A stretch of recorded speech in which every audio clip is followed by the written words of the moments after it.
I hope you're all doing great well today. Welcome to our online forum titled Martial Law Education Unveiling the Past for Future's Sake. We are delighted to have all of you here, and today we are about to tackle a very important discussion regarding martial law. But before that, let us introduce ourselves first. I am Hannah Christine Tataan. And I am Novelma Uyao, and we will be your host for today's forum. Since you've already mentioned it, partner, tungkol saan nga ba ang forum natin today? Ito na nga, partner. Today, we are going to explore some of the most pressing concerns about martial law education and literature, such as, is martial law properly covered in our current education system? And how accessible is martial law literature? And what can we do to preserve historical truth? O di ba? Kayo ba interested? Kasi ako super, lalo na sa ating mga students. And most importantly, what steps can we take to ensure that the future generation remains informed about this critical era in our history? Right, partner. And to help us uncover the truth behind these questions, we've invited distinguished speakers who have dedicated their work to preserving history and promoting awareness. Yes, partner, hindi lang isa, kundi dalawang eksperto ang makakasama natin ngayong hapon. We have two incredible speakers who will shed light on the current state of martial law education and the accessibility of historical literature. Kaya huwag na nating patagalin pa. Let us welcome our first speaker. It is my absolute pleasure to introduce our esteemed guest speaker, Ms. Maria Cristina P. Bawagan. Ms. Bawagan is a distinguished historian and educator, having dedicated her career to teaching Philippine and world history. She holds a master's in education, majoring in instructional supervision, and has spent years in shaping young minds with her knowledge of history and social sciences. And beyond her contribution to education, Ms. Bawagan is an inspiring political activist and a passionate human rights advocate. She was actively involved in the anti-Marcos dictatorship movement from 1971 to 1986.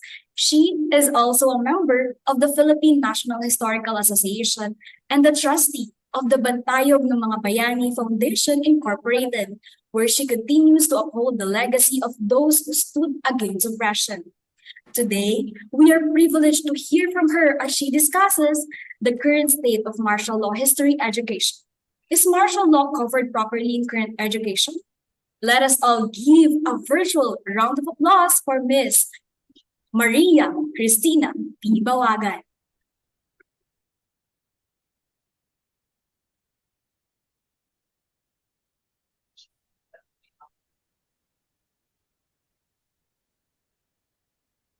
Good day to everyone. Thank you for inviting me here. I was requested by your professor, Remy E. De Leon, to discuss the topic, how well is martial law being covered in the Philippine educational system today? And I'm very glad that this topic was assigned me because it forced me to do a little research on it. Thank you for being there, students of English 13. The subject is Writing as Thinking. And it is my first time to talk with students from UP Clark in Pampanga.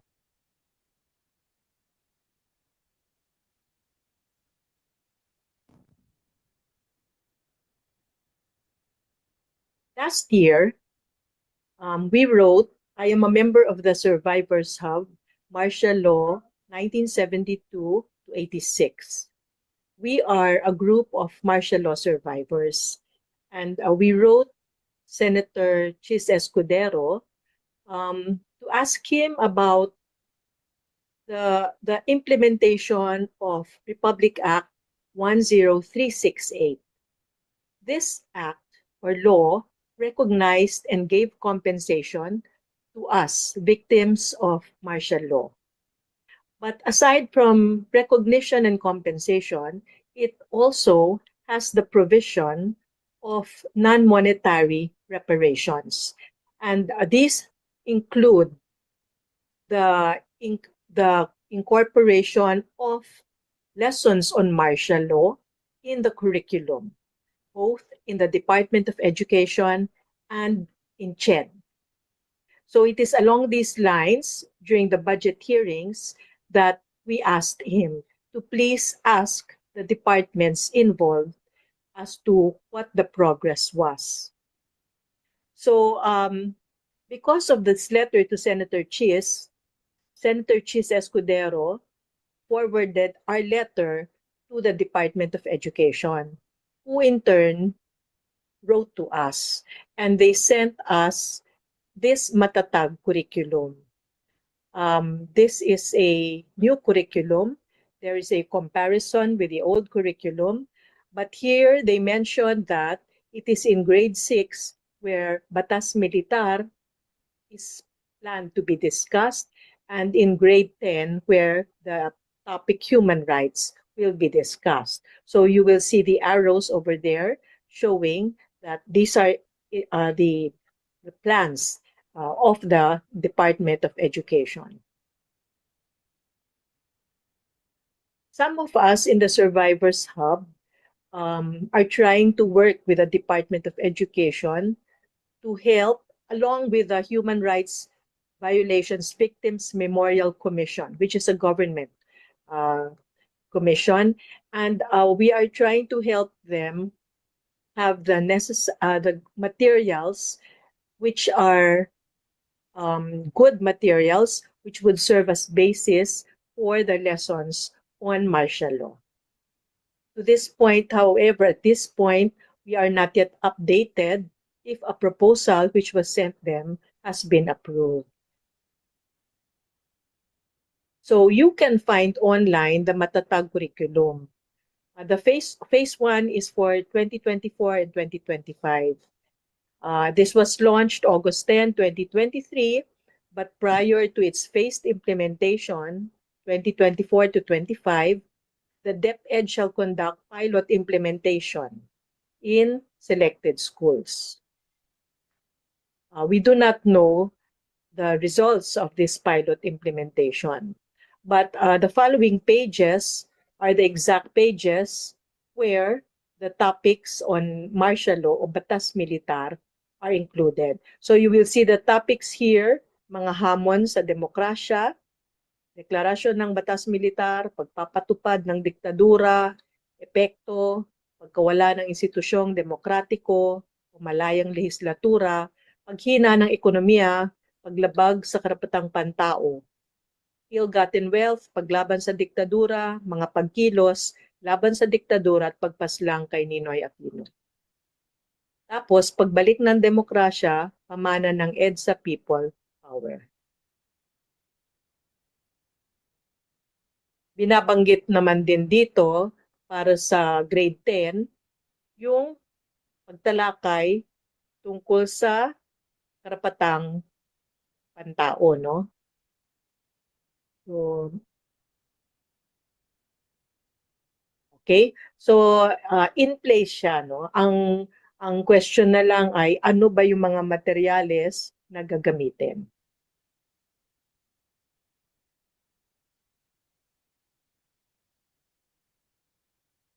Ngayon, basically, ang pinaka-source na gagamitin ko para sa datos ay yung pag-aaral na ginawa nila Dr. Maria Serena Diokno, Dr. Kirby Alvarez, Francine Paulo Giang, Don Di Pepito Ramos, Aaron Viernes, mga historiador ito, mga profesor, at sila ay gumawa ng research at ang titulo ng kanilang libro ay The Dilemma of Philippine History Textbooks. Malaman ang kanilang pag-aaral na ginawa. Pinapakita nila na yung social studies textbook, sinasabi nila na ang social studies textbook ay typically seen as a factual narration of history containing significant and accurate historical information. organized chronologically and then thematically. Because the Philippine textbooks are based on Araling Panlipunan curricula prescribed by the DepEd, it's also presumed that textbooks prescribe what should be learned and need not be learned in class. In general, the textbooks are written with an authoritative tone, which helps reinforce the factuality and correctness of the information presented. And since textbook authors are invisible, the textbook says is the typical statement, rather than the textbook author says. The perception is strengthened that social studies textbooks are free of perspective, interpretation, and bias. Actually, hindi free of bias ang mga textbooks. Widely perceived as they are, these assumptions do not frequently hold true. Historical content is not free of perspective. The content does not write itself. It is selected, for not everything that happened can be covered by the textbook. The organization and emphasis of historical information are the product of not only the author's prior factual knowledge of Philippine history, but also an understanding of what is and is not significant.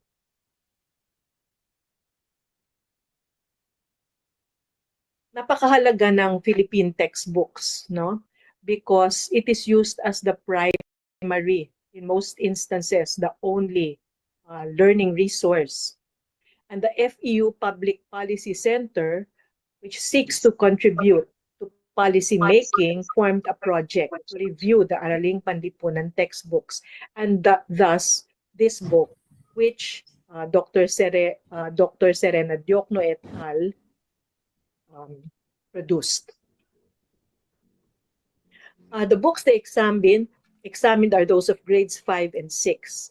And they selected, these textbooks were published from 2016 to 2019, used in selected private and in all public elementary schools. The overall aim of this review is to improve the teaching and learning of social studies. So ito yung mga textbooks reviewed, no? Ginamit sa Baliwag University, okay. Grade 5 books, grade 6 book, sa Centro Escolar University rin, grade 5 at saka 6, Department of Education, grade 5, grade 6, FEU Cavite, grades 5 and 6, FEU Diliman, grade 5 and 6, FEU Roosevelt, grades 5 and 6, UE, grades 5 and 6. Okay, the summary of the martial law period onwards. 1972 hanggang sa kasalukuyan, tinaob ng batas militar ang demokrasya at ipinag-ibayo ng mga Pilipino para sa isang malaya at masiklang demokrasya sa gitna ng mga kontemporaryong usapin katulad ng globalisasyon, migrasyon, at climate change. The narrative of the struggle for freedom is historically apt. Dapat ibig sabihin nun, at the end of the school year, maintindihan na ng bata kung ano ang ibig sabihin ng kalayaan. The outcomes, however, are not apparent in the textbooks. They are not discussed consistently as the overarching historical frame. The textbooks focus on facts, and thus the grand narrative of history suffers. Hindi nagiging clear, no, kung ano yung objective talaga ng pag-aaral ng mga facts na yon.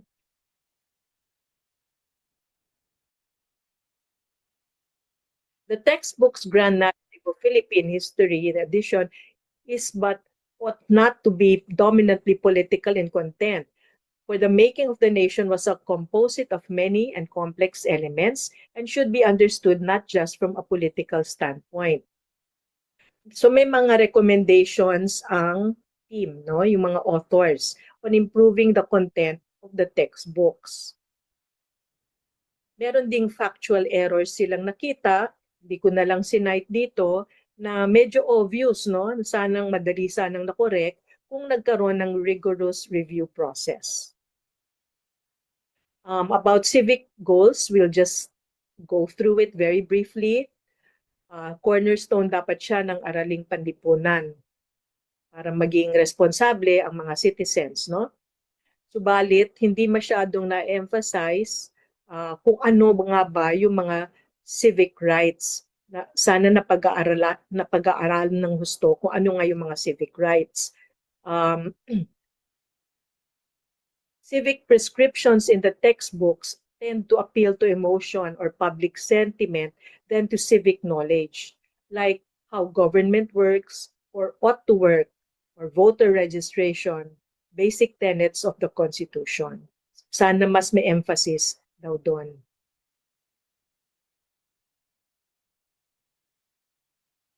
Okay, so now let's go to martial law itself.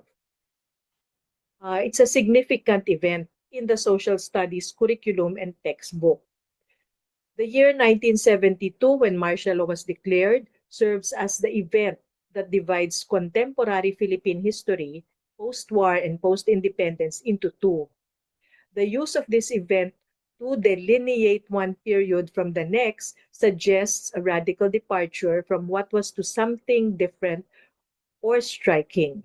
Yet the treatment of martial law ranges from only 7 to 11% of the total number of pages in the grade 6 textbook. Moreover, given the overall textbook narrative of the Filipino struggle for freedom and nationhood, martial law occupies a relatively limited space. Yung discussion about martial law. The question is often asked, how is martial law taught in social studies? The answers differ according to the textbook. One, for instance, regards martial law favorably. Its authors enumerate the programs of martial law exactly as they are officially written. Pledges, no?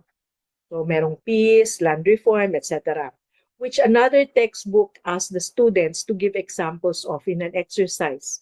Among the achievements cited are unproven claims that the authors present as facts, namely, binuhay ang diwa ng pagiging makabayan ng mga Pilipino sa pamamagitan ng slogang, isang bansa, isang diwa. Sinanay ang mga Pilipino na maging masunurin at disiplinado. So mga unproven to. So if we research in the Martial Law Museum of Ateneo, ito yung ilang promises ng new society.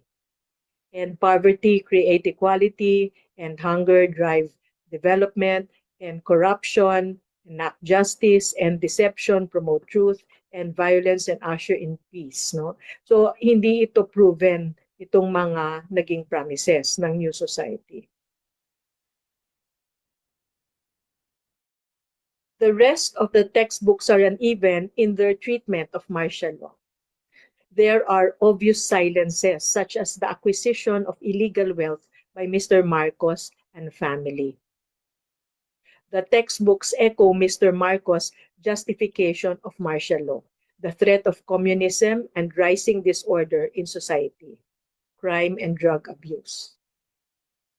Sa totoo lang, napag-aralan na ito at napakita na hindi totoo na ganun kataas, na ganun kalakas yung NPA nung panahon na yon, at kahit na yung Muslim independence movement na tinatawag ni Marcos noon ay hindi din ganun kalakas.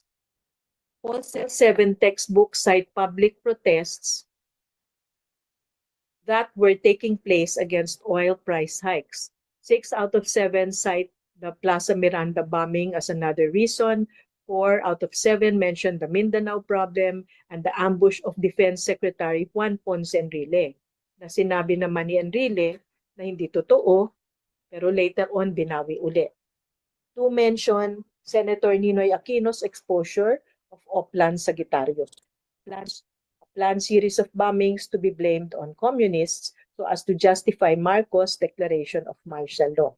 So itong picture ni Senator Aquino, the late Senator Aquino, this was the time that he exposed Oplan Sagittarius, and his source was General Marcos Soliman. Kasi sa kanya binigay ni Ferdinand E. Marcos, yung code name na o Plan Sagittarius, the plan to declare martial law. And when Ferdinand Jerome. Marcos, realized that General Marcos Soliman told Aquino about this plan, eventually, soon after martial law was declared, namatay ito. And Primitivo Mijares, the whistleblower, said that he was actually killed. Pinapatay siya. Only to refer to Marcos' ambition to remain in power beyond his term, although they present this reason not as their own, in contrast to the reasons above, but rather as the viewpoint of some unnamed historians, paningin ng mga historiador. So, this way, the authors avoid taking a position. No? And they want to appear neutral, pero it doesn't work well. Kasi parang tinatago or parang ayaw nilang sabihin outrightly kung ano yung totoong dahilan ng pag-declare ng martial law. As for the Enrile ambush, 4 textbooks cite 2 of them treated as fake. The other 2 do not question the veracity of the event. Okay, so ito yung one, hindi binabanggit kung sino yung mga author, pero this is one of the pages kung saan nadi-discuss yung mga binanggit kanina. May pagka-evasive. There are degrees of silence in various other aspects of martial law. What is not mentioned is as significant as what is, and so the silences speak loudly. Here are examples. The 1973 Constitution. One textbook does not even mention the new Constitution. 2 mention the Constitution in 2 or 4 sentences. 2 explain it briefly, and 2 others explain it adequately. So ito yon, yung January 17, 1973, ratification of the 1973 Constitution. Na questionable talaga kung paano siya na-ratify, no?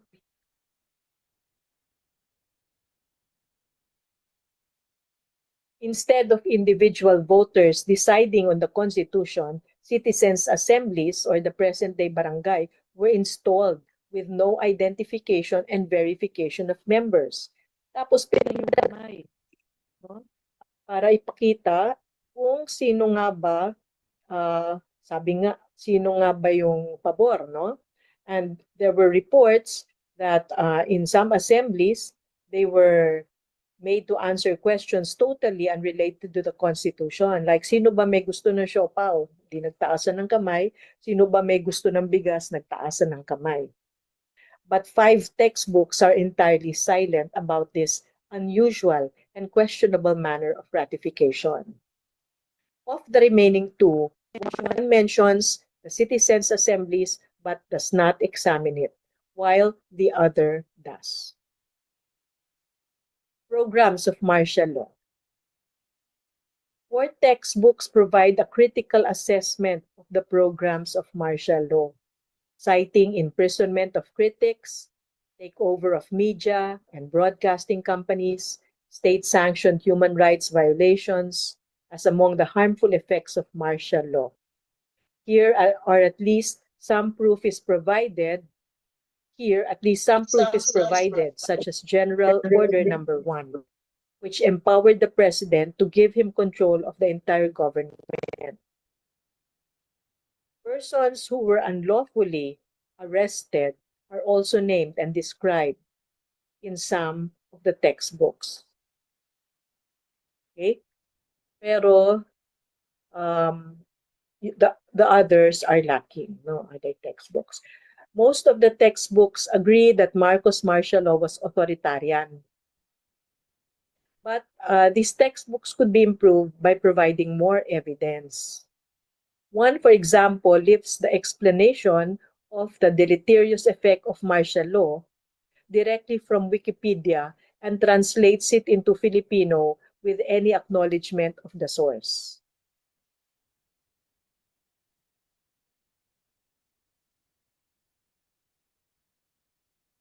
Number 3, lifting of martial law.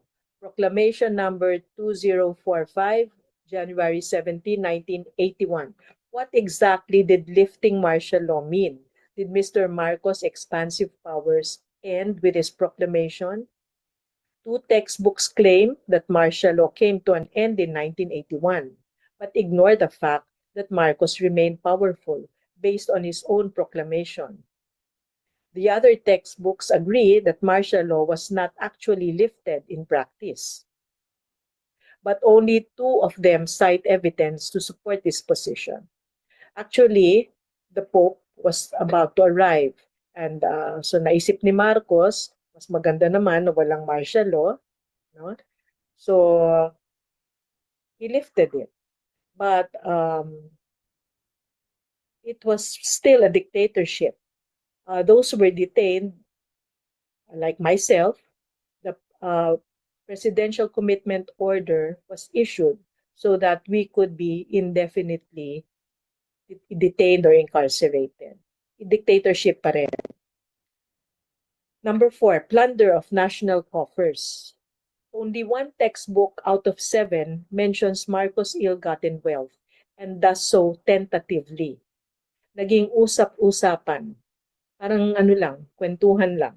Despite the evidence, which includes Supreme Court and Sandigan Bayan decisions. Ito na nga, kitang-kita yung ebidensya, first term in office pa lang ni Marcos, nagde-deposit na siya ng pera sa Credit Suisse under the name William Saunders and Imelda under the name Jane Ryan. 5 textbooks briefly discuss acts of corruption, but not by Mr. Marcos himself and his family, just by the cronies. In a subsequent chapter, one textbook mentions in 2 sentences the establishment of the PCGG as the government's effort to recover plundered wealth, but the chapter on martial law does not take up the issue at all.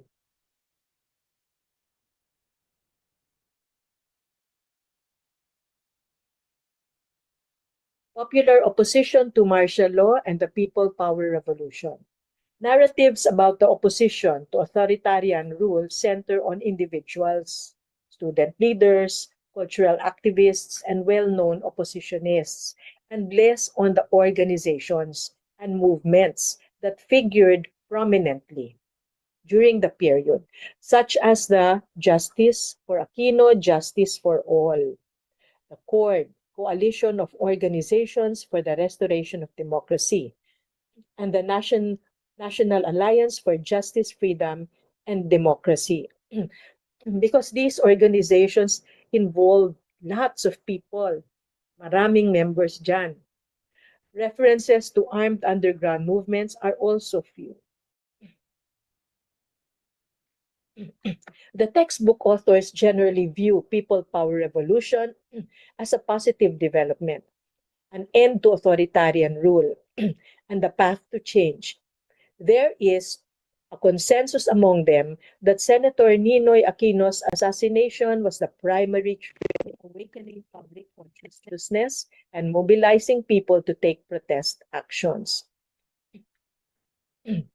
Pero yung timeline of events leading to the revolution, napagsasama-sama na rin yan, such as the walk out of the staff of the COMELEC, yung tabulators, the breakaway of Enrile and Fidel Ramos, and the call to action of Manila Archbishop Jaime Cardinal Sin.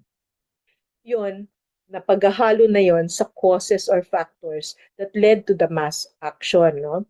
The worsening state of the economy, and the economy was really bad, Ninoy Aquino's assassination, and the growing public awareness of official abuses, the lack of credibility of snap elections of February 1986. Most disappointing